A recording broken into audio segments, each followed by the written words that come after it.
Hello everyone, and welcome back to the Berserk manga read-through, where today we are starting with chapter 187, beginning volume 23. Again, I will apologize for a slight gap between the last upload. This time it's because I got sick. I was dealing with COVID and I had to take a break from the channel for a little while, but I'm back once again, able to read some more Berserk and excited to go through more of the story and share it with you guys. So thank you for your patience as always as we continue the Berserk manga read through. So let's go with chapter 187 today. Last time, and like the story that we're dealing with at the moment, is that Griffith is rebuilding the Band of the Hawk with his with a different group of people, reshaping it. Essentially, with what seem to be apostles, pseudo-apostles. We've also got Zod involved, and on the cover art we've got this beast figure that we've seen pop up in the story a couple of times now, relating to Guts' anger, and we've got Casca on the other side, with Guts, our black swordsman, in the middle. So let's have a look. Ooh, we've got some beautiful artwork. Griffith and his new companions, and Casca and Guts in a field with some demons coming out of the water in the foreground. Cool. Okay. And then our illustration for the beginning of volume 23 is Griffith. Our first chapter of this volume is Winter Journey, Part 1. All right. Starting with a storm of demons falling into the snow. Snow demons, great. We actually have snow demons. And it starts off with, because, yeah, at the moment, it's Guts and Casca on their own.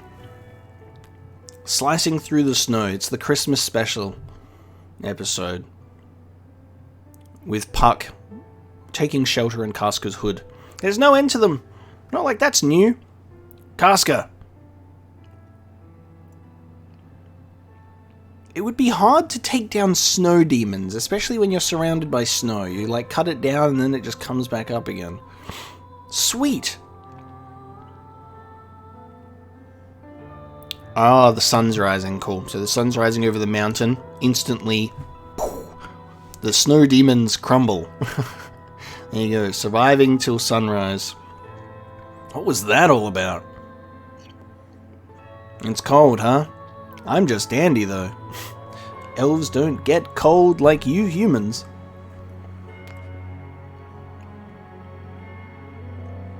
Taking the opportunity to wash. Cut that out. She ate your share too, Guts. Eating the fish. Fine. But if you don't eat, you can't keep up your strength. You're swinging your sword around from dusk till dawn, even on good days. It's actually harder than I thought it'd be, and lately there've been swarms of evil spirits and incubi, constantly wielding my sword while watching over someone. Here, you'll be cold with this open. Oh man. Putting the cape over her to keep her warm. But what's even harder than that is how this shadow of who you used to be keeps reminding me of all those days and how they were shattered. God damn, this is so tragic, dude. And we have to have this situation where it's like Guts is, taking care of Casca, and it's just this huge source of trauma for the both of them in different ways. It's nice that Casca is not scared or running away or backing away from Guts now like she was in the very beginning after the Golden Age had ended. But for Guts, he still carries all of that. Never thought I'd see Guts this heroic. Quite shocking. But I wonder if he's spreading himself too thin. Puck, what kind of place is your homeland? Well, you see, it's a great place. Elfhelm. A utopia floating in the sea, far to the west. Everywhere flowers bloomin', birds singin', elves dancing, an elfin paradise of eternal spring open year round. Oh, my beautiful homeland. That's not really what I meant. If it's so dreamy, why'd you ever leave? I got bored. Fucking guts. Who knew I'd ever be relying on him? Right now I have to cling to any hope, however small. You should sleep a little too, Guts, before night falls. Don't worry, I'll pipe up if anything happens. Thanks. I think I will. I'm counting on you. Roger. Wow. And, you know, getting a little sleep before night falls because they have to be like nocturnal animals. They have to sleep during the day because they do all of their killing and running at night. Otherwise, they're dead. And in the flames, a beast sits and crawls out from it. Do you sleep? Do you dream? Dreams of him? Why is it? Why don't you chase him? You finally met with him. Just a little farther. Let's go to him. Let's give him a heap of raw iron. Right now in the appearance of just like a little doggy, not a big beast, just a little dog with the tongue out. Because of this woman here, leave her be. Is she that precious? More so than Griffith? She's no longer the warrior you knew, just a husk, someone else. And yet she's precious? You can continue thinking of her? Of this woman, even now? Of her alone? Is she not precious only because she's the wound Griffith left, because you want to keep feeling that pain he caused you? She's a sacrifice so you can continue longing for Griffith. Go away. If she's a sacrifice, there's a better use for her. If you just do this, you'll get closer and closer to Griffith. Stop it! You desire this. Oh, and he wakes up and he's just like, whoa! Demon on his shoulder. Puck is supposed to be fucking keeping watch here. So he's having like this dream or this vision of that beast, or like, I think it must represent his internal rage, showing like it's like you want this. You actually subconsciously want to, like, you know, you keep Casca alive to fuel the rage in you as a reminder of what happened to continue your pursuit for Griffith. Meanwhile, we've got tentacle demons creeping up on the campsite that somehow Puck, who's on patrol right now, has failed to actually warn us of this one. We've got little tentacles slamming around on the brains. Guts doing his little throwing knives to stab him real quick. When did the clouds roll in? Oh, and he's got one on his head too. It was too dumb to trust him. For fuck's sake. As if that could ever be. As if that brings Winter Journey number 1 to an end.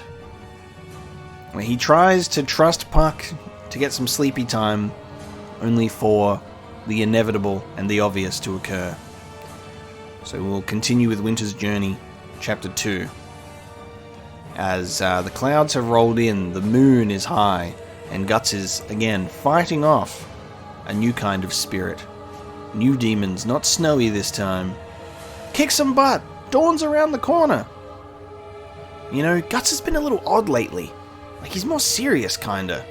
Oh, and then flashing right into, you desire this. Which is then going to only fuel his rage and his passion even more. That's crazy!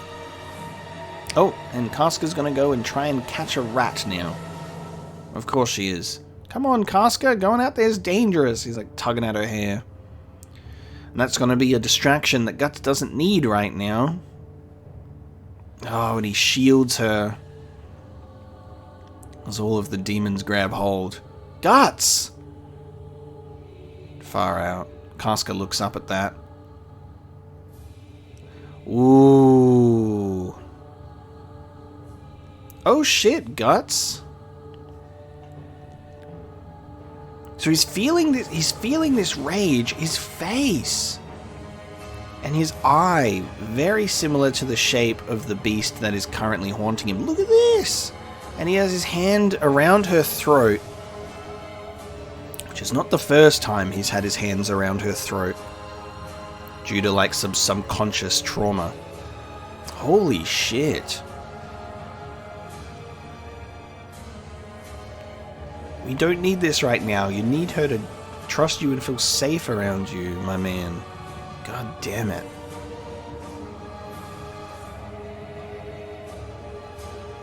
Oh, right, there you go. And he's like, stop it! And he pushes the demons out. So it's almost as if when the demons are like close or like latching onto him, that bestial rage seems to be emerging from him. He extinguishes them as I think the sun starts to roll in. Guts. Hey, Casca. And then the hard thing about this, that's like, look at the marks on her neck, because he was like fully around it too. And the problem is you can't just explain to Casca, hey, that was, you know, the demons also kind of influencing that. She's just going to inherently be afraid of him, because he's the one that performed the action. There you go, she opens her eyes, and she's just going to freak out immediately. There you go. Because now she's like, oh, what the fuck? You was just choking me out. Casca. And that fear in her eyes. You feel like he's like making progress, you know, to get her like trusting and feel safe, and then that happens, and then it almost feels like now it's going back to square one, because now she's running away, and he's like, hey, and she's going to try and bite him. Casca! God damn it. Now she's running ahead as Guts is on the trail. Because you can't just sit her down and explain to her what's going on, because she's just taking everything at that face value. What do we do? At this rate, she'll just get further and further away. Here she's stuck so close to you, sensing you've been protecting her since the Tower of Conviction, and now it's all ruined. Oh, sorry. Don't you worry over it. That was something the evil spirits compelled you to do. Can I really tell myself that? Desire this. That it wasn't me? This is bad, though. If it's like this at sunset. Aww. And this isn't good either.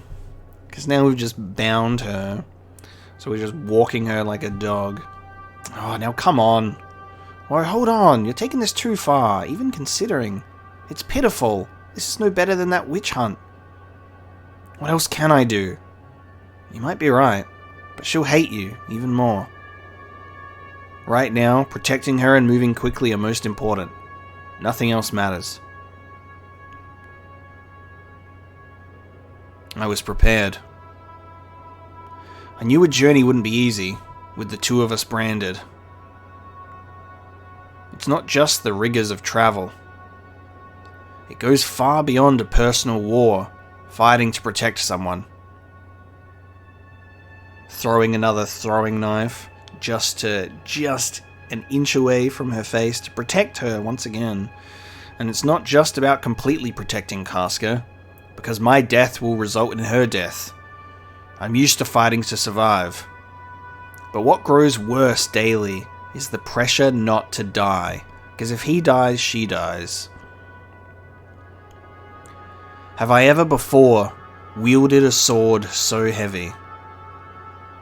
Fucking hell, like just like in the pouring rain as well, just like this statement.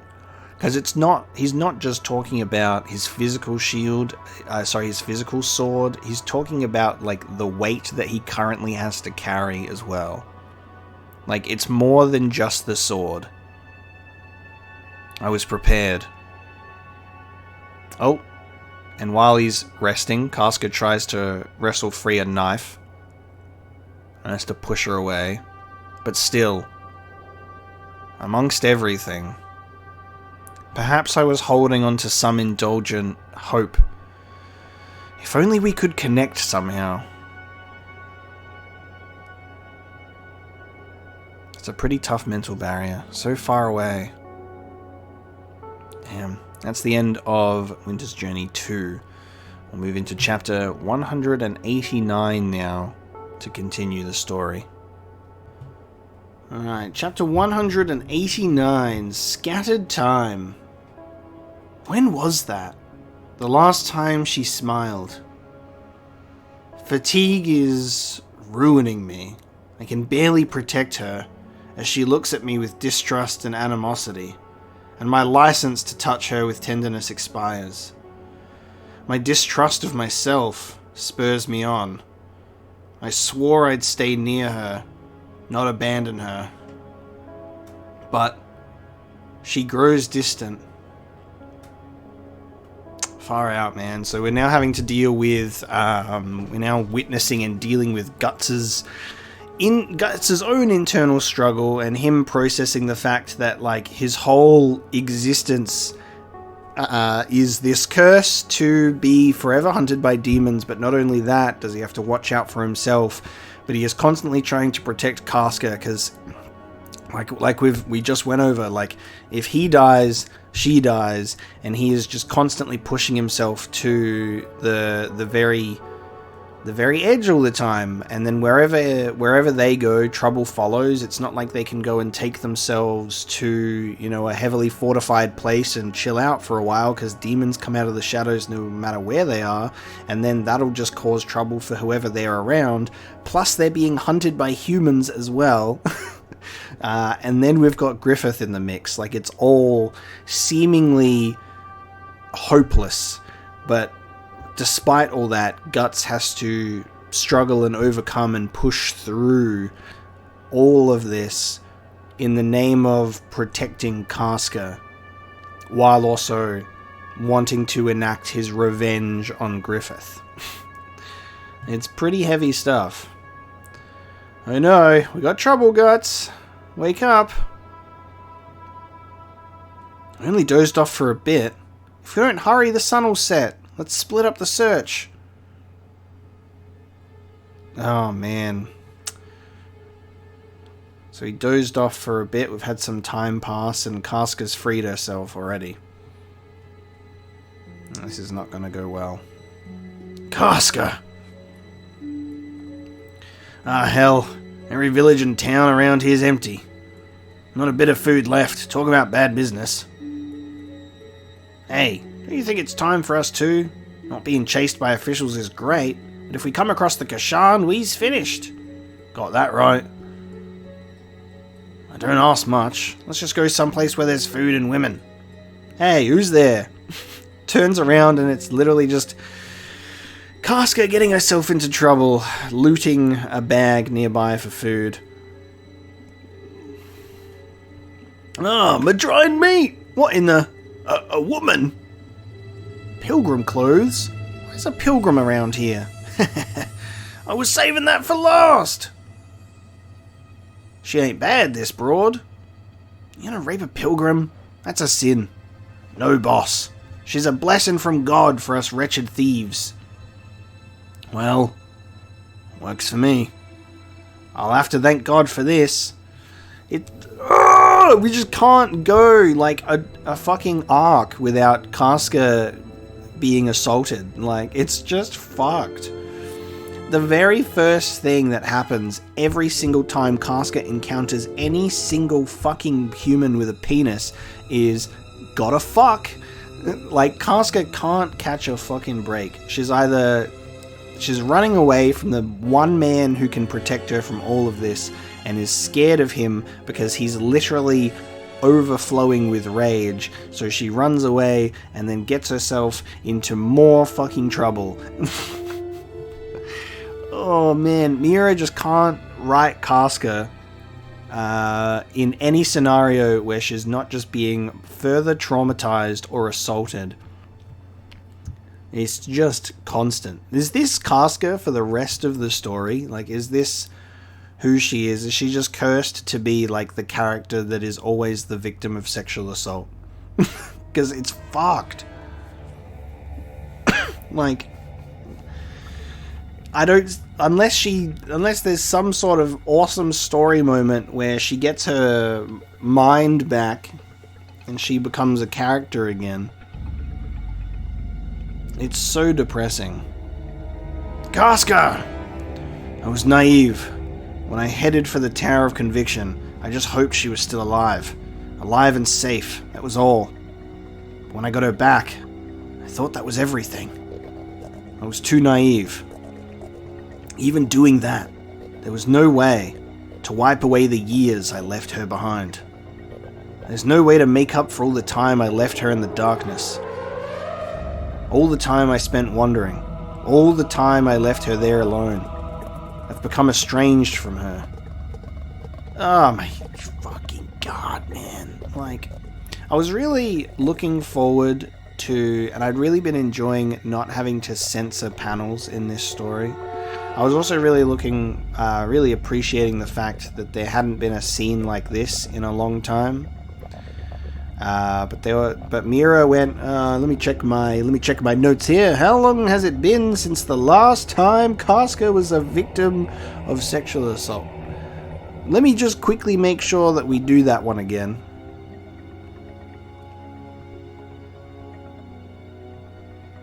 Jesus Christ, man. And then it does the intended, like, sort of imagery again of, like, that scenery of Casca being in that similar position that Griffith had her in. This is the most disgusting depiction of cunnilingus I've ever seen in my life. Oh my god. And then...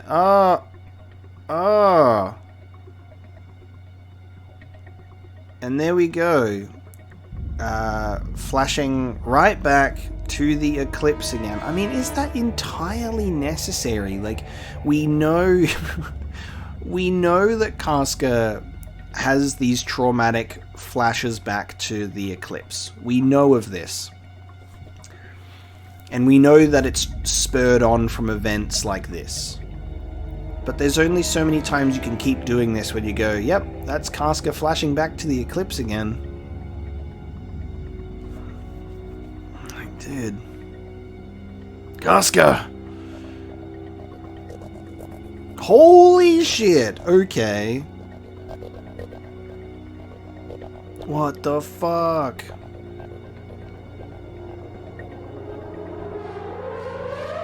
Damn, okay. A little bit of a different outcome here. Dude, far out. And you know that that was like... That would have been some sort of subconscious thing. Because she's not here. That in that traumatic flash to the eclipse managed to, I guess, fumble her way into a sword and just slice at him.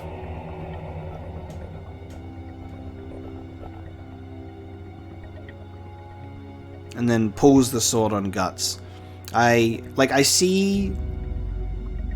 Wow. It's like, it's a flash of original, actual Casca there for a minute, you know? Seeing her in this position with the sword. Fucking hell. I feel like it doesn't have to go as far as it does in these certain scenes, especially when it's very played out and repetitive.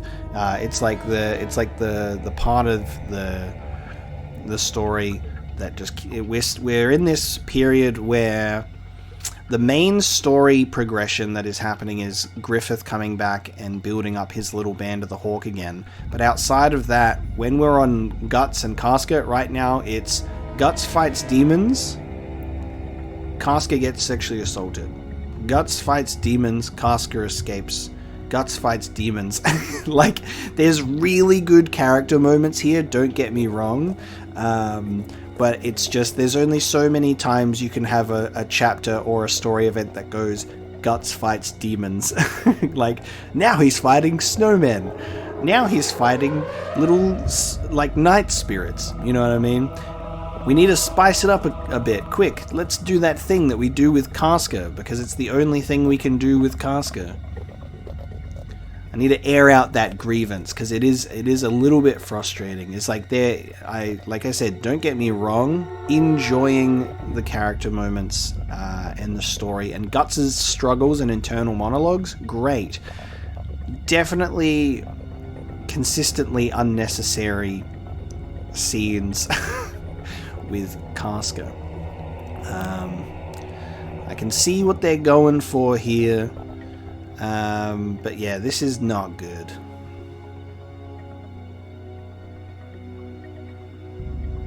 So, you know, what's happened has just happened. Casca has managed to fight off these three dudes and slice them and dice them. And Casca's about to then charge and attack Guts, thinking more of the same is about to occur. No way. It's not going to go the way that she thinks, so grabs her arms, trips her up, and catches her.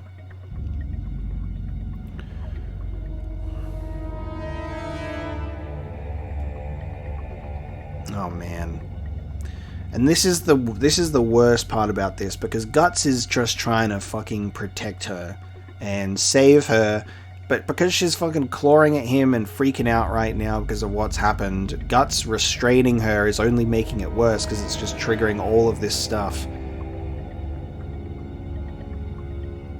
Except he then pushes in and kisses her on the mouth instead.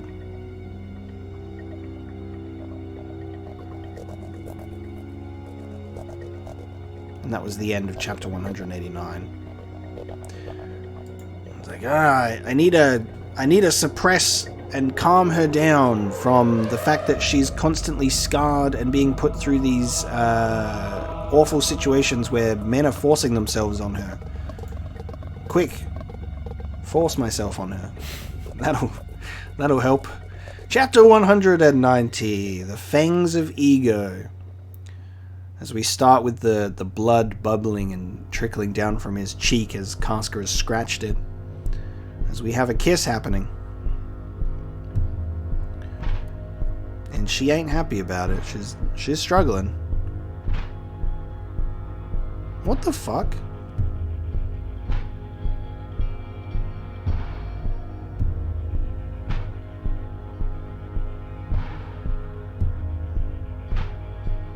What the fuck? Yes. Dude, what? Rip her to shreds. Dude, the way Griffith did.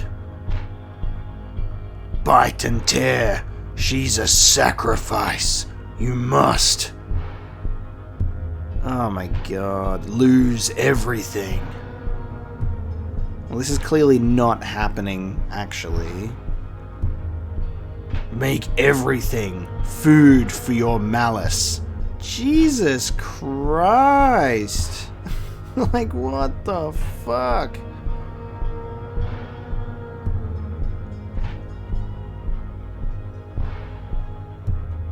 What actually just happened? What actually took place just then?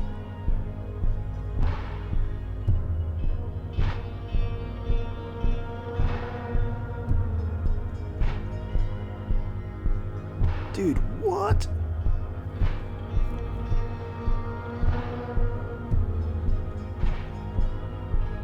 It's like, I feel like he pinned her down and kissed her, and then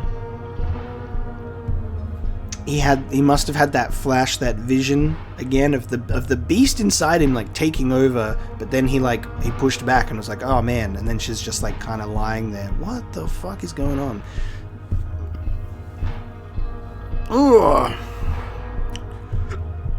Guts has a good old beast inside him that's trying to give into some sort of urge to fucking kill and ravage Casca.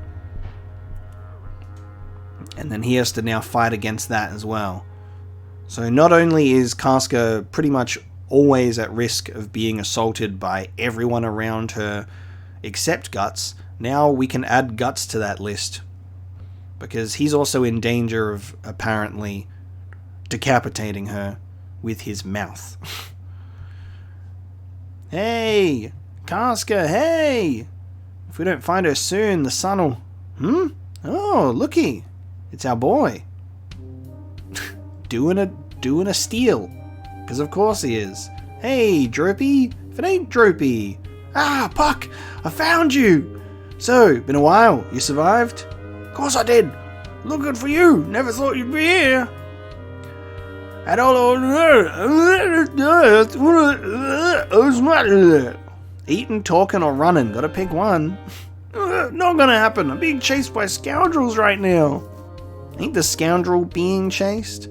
Lame brain. All they did was carry stuff out of kindness for some people I know. But when it comes to skinflints like them... Oh god. We got the stick boomerang coming in. Wax him on the leg. Serpico. So there are people whose charge for carrying luggage is the luggage. Oh? Dumbass. I just thought I'd do you a favor and teach some dumb aristocrats how harsh the world can be. Oh. You caught him. I was wondering what was going to happen with these guys. Good. Cut his arm off at once. Lady Farnese. Oh, you drop threats at the drop of a hat. That's why I can't stand nobility. You stole from nobility. Such punishment is matter of course.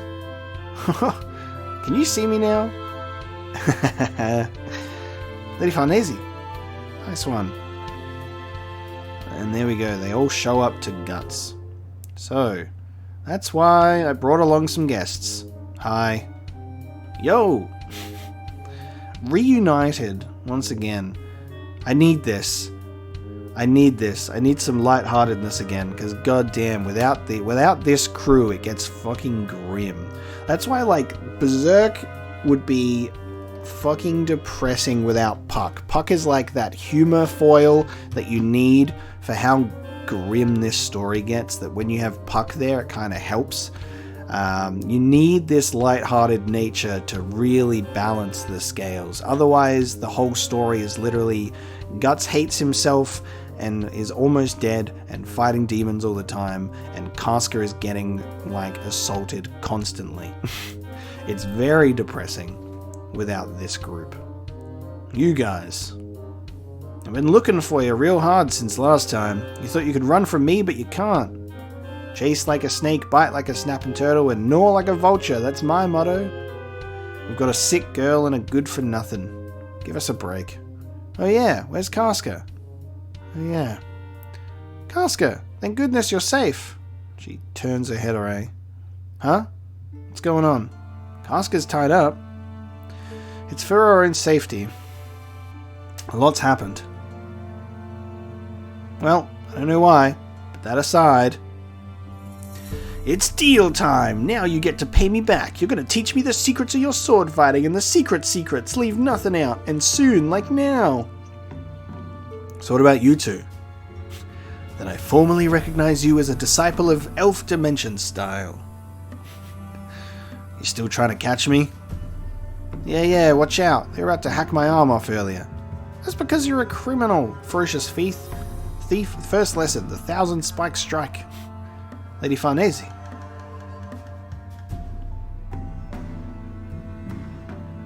She wants to follow him. Black Swordsman. Please allow us to accompany you in your travels. That's the end of Fangs of Ego. Okay.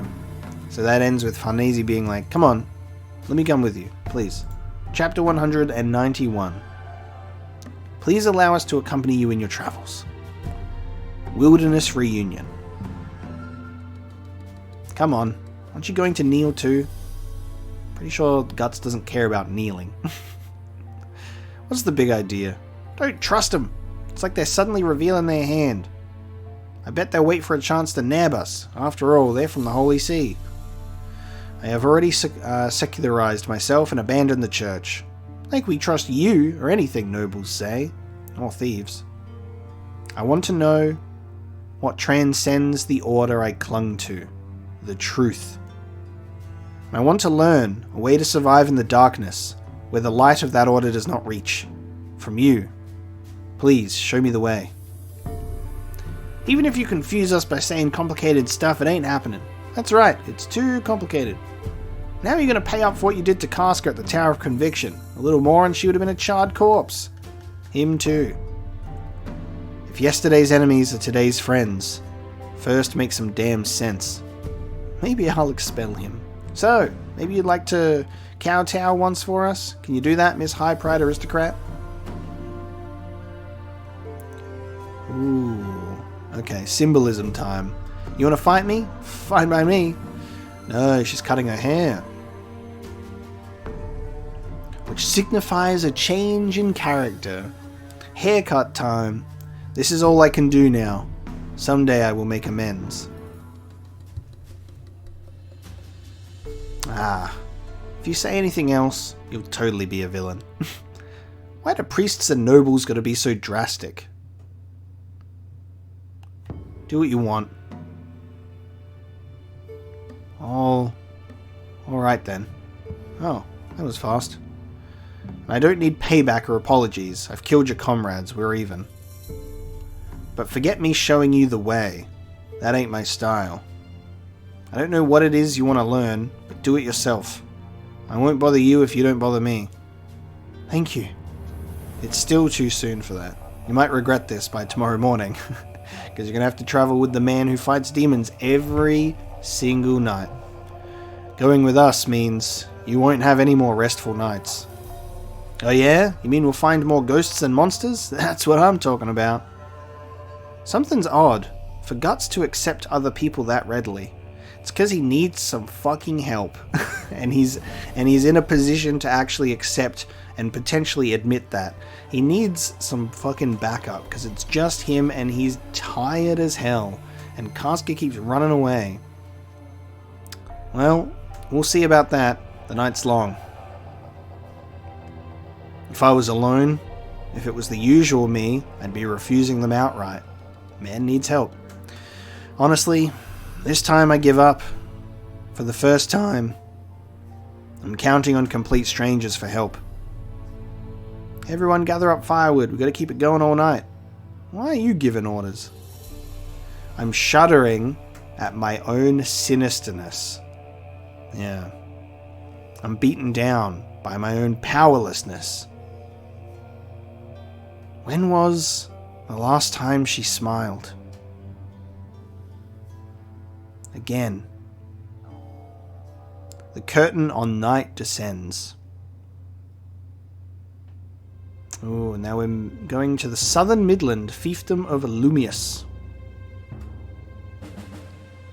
Damn it! They plan to carry off everything. Lord Mule, do you seriously intend to engage them? Enough, Cerritus. Now that we're here, you have cold feet? Standing back, watching them violate our land is the ultimate insult to a member of Midland's nobility. I could never face the royal family. But Lumius is a small fiefdom.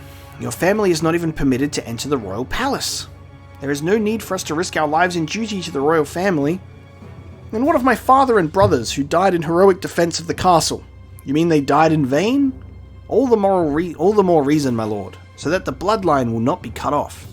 I heard this from my lord while he was alive, that there is a resistance force going around, liberating various areas from the Kashan within occupied Midland. Yeah, okay.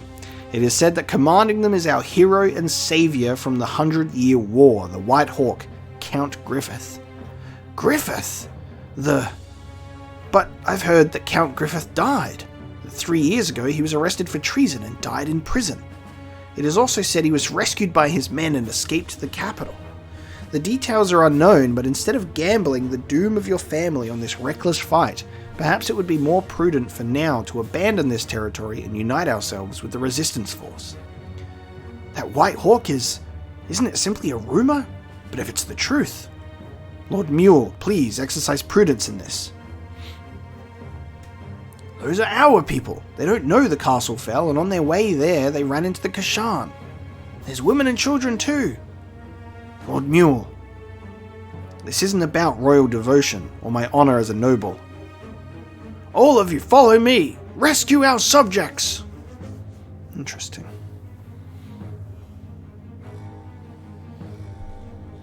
And off into the distance, this is probably our White Hawk.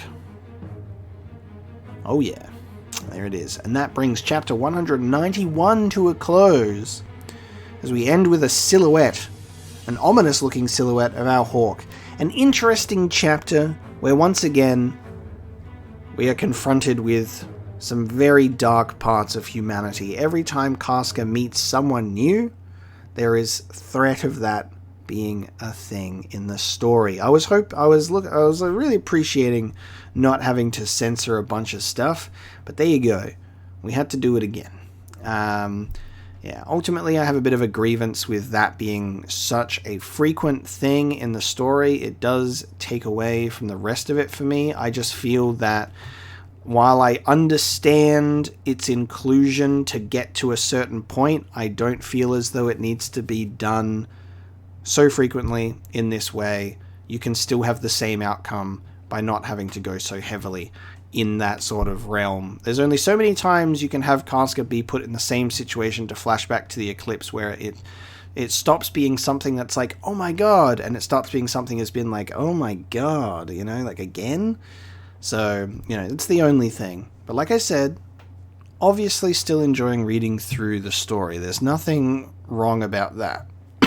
It's just that some things are a little bit overdone. But we will see what happens next time in the rest of Volume 23 when we start with Chapter 192. Thank you so much for reading along and listening along with me as we revisit Berserk once again, and I'll see you next time for more.